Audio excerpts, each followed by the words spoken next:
Hey guys, Rilo here, and this is my first video in my brand new series, Matchmaking and You, a series dedicated to teaching casual players how to best play Team Fortress 2's matchmaking system. In this video, I will go over the different roles the classes are split into and how to put it all together, the ideal team composition. First, let's talk about class roles. As you all know, Valve has their own view of what the class roles are, although they are a bit backwards to say the least, breaking the classes down into three simple groups: offense, defense, and support. Over the years, the community has crafted their own, more fitting version of what the class role diagram should be. After many a lonely night, we have come up with this. As you can see, the classes are again broken into three main categories, but now we have power, pick, and support. You also have probably noticed that not all the classes fall clearly into one category or another, and that is completely intentional. TF2 is a fluid game, and class roles can be changed by loadout choices or different playstyles, allowing a single class to perform a multitude of roles. Now I'll break down each group and go into a little bit more detail about what each role entails. First, we'll talk about the power grouping, which is the heavy, demoman, pyro, and soldier.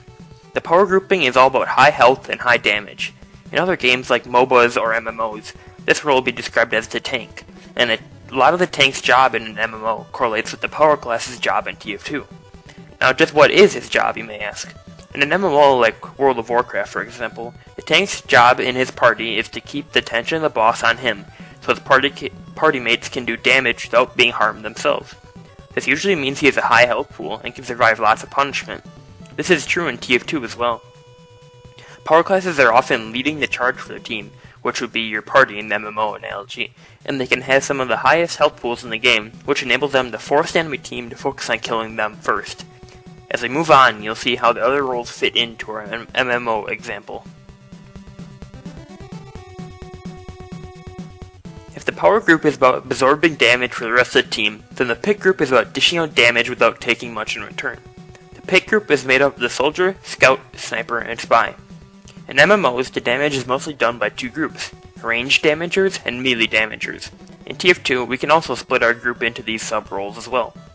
The scout and spy would be our melee damagers because they can do massive amounts of damage up close to an enemy, while the soldier and sniper can do large amounts of harm from a safe distance. This damage comes with a penalty though, a low health pool. Most of these classes suffer from small health pools compared to their tank friends, and that is why they work best with the power grouping. When the tank is keeping the enemy's focus on him, it allows the pick classes to get in position to seriously harm the enemy team. Our final group is the support group, a group entirely different from the other two.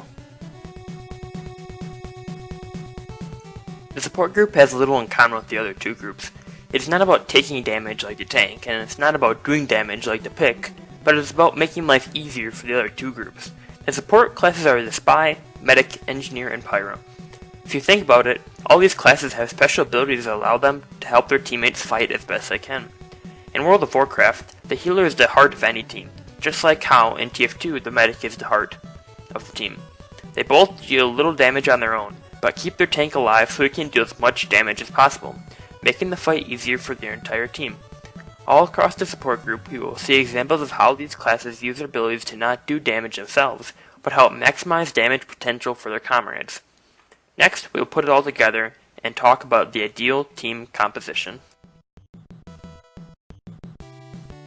Now that we've talked about each group on its own, we can take the pieces and put them together to form the ultimate party.